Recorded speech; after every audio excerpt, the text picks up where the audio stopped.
Na verdade, uma coisa que eu queria falar que envolve ela, mas que em certo ponto me incomoda um pouquinho, né? Porque tem que falar de Nolan também. Quem me conhece aqui nesse canal sabe que, pô, eu reconheço que o Nolan é um baita de um diretor, tal assim, mas que tem horas que ele se acha mais do que ele é efetivamente, sabe? E por que eu digo isso? Começo a minha explanação falando de Odisseia, que também tem a Zendaya, que ela será, se eu não me engano, Atena no filme. E aí a gente tá na CinemaCon, né? E fala assim, ó, executivo da Universal chama o filme de obra-prima. Homero ficaria orgulhoso, segundo esse executivo.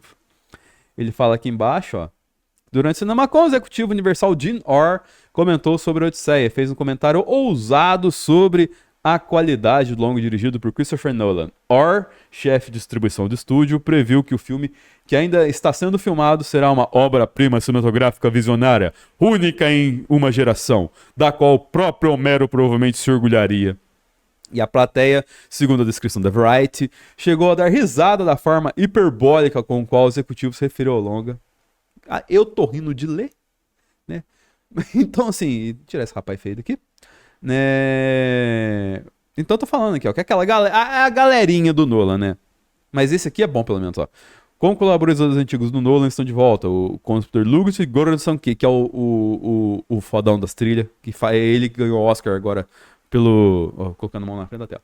Ganhou o Oscar agora pelo Pecadores, entendeu? Que mas também trabalhou com ele no Tenet, Oppenheimer.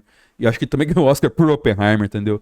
Para a trilha sonora. E também estará de volta com o compositor Hoyt Van Hoytema, que filma os longas de Nolan desde Interstellar, entendeu? Um dos maiores clássicos da literatura, é importante a gente colocar isso aqui. Odisseia já foi interpretado, reinterpretado, traduzido, adaptado inúmeras vezes. Além de ser transformado em prosa por diferentes escritores, o poema inspirou tanto filmes e séries situados na Grécia Antiga, quanto longas como Ei, meu irmão, cadê você? Dos irmãos Coen, que usam o esqueleto narrativo para histórias em outros contextos.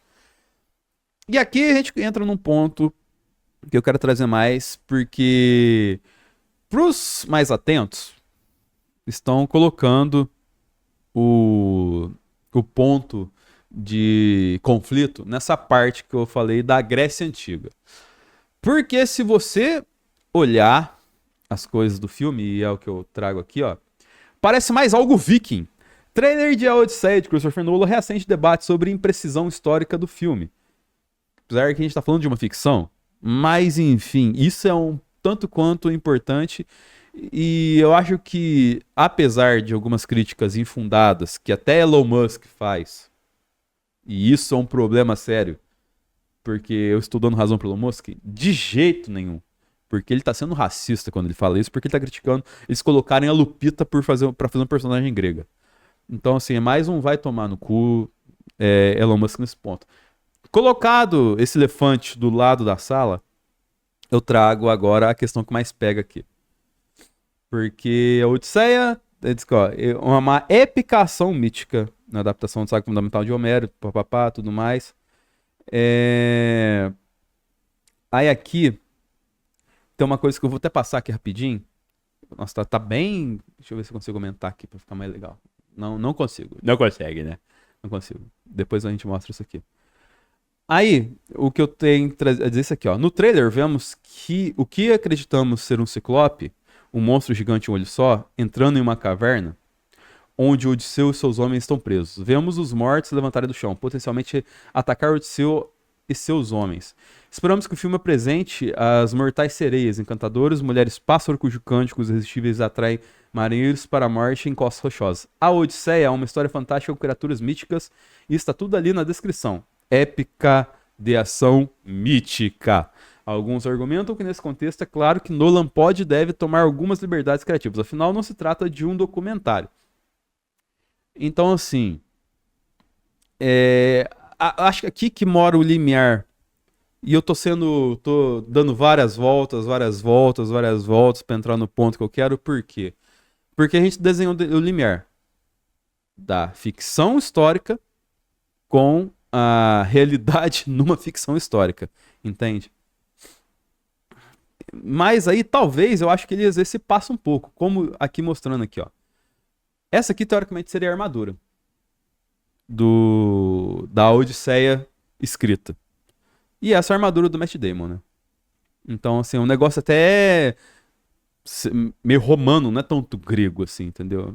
E a visão que a grande mídia tem sobre o, uma questão grega, assim, não passa nem perto disso.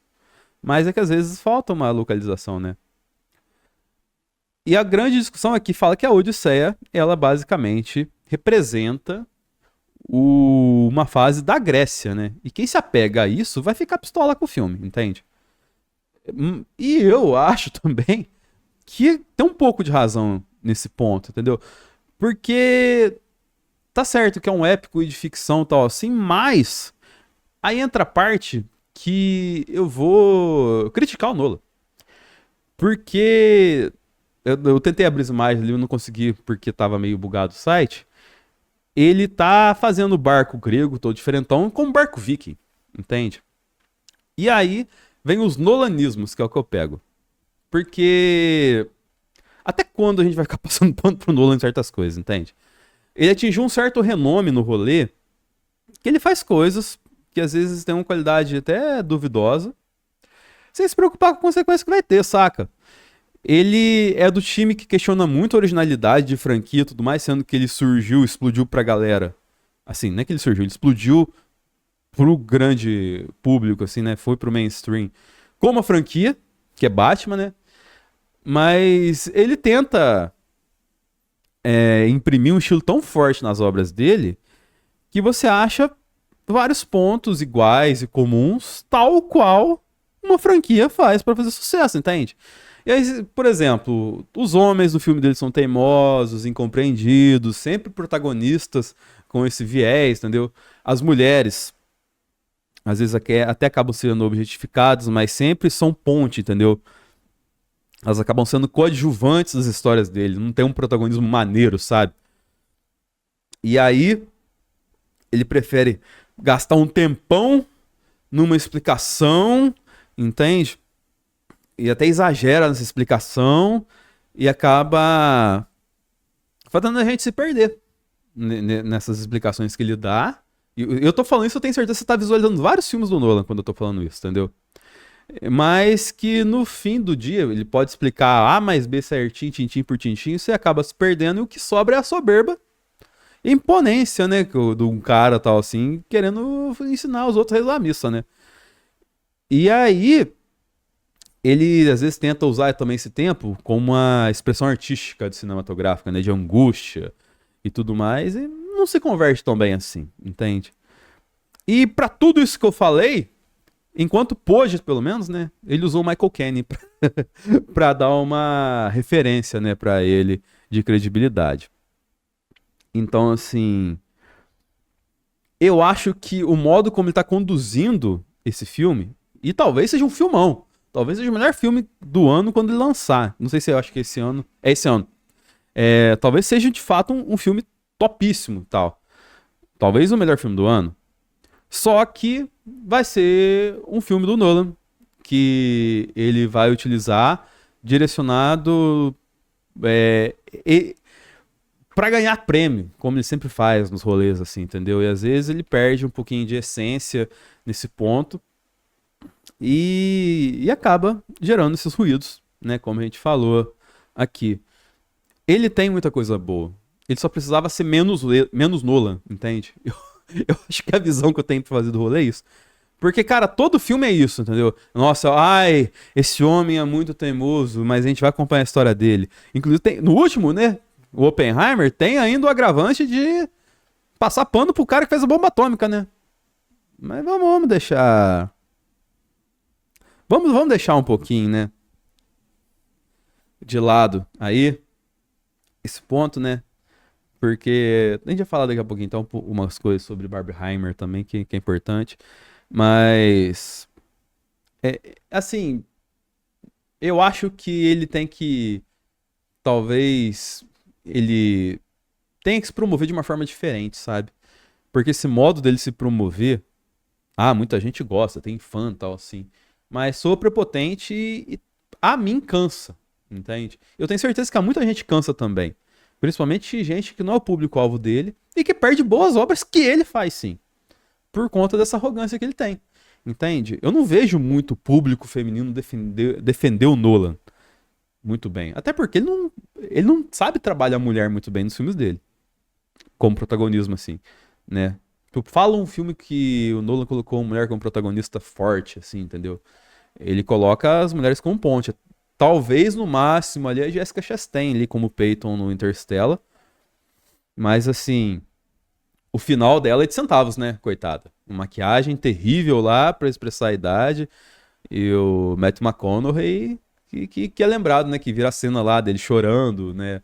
Que é o puro suor do Red Pill, né? Que virou meme e tal, assim, né? Quando vê uma coisa bonita e tal. É o reflexo, né? O que o Nolan procura acaba encontrando essas coisas aí, né?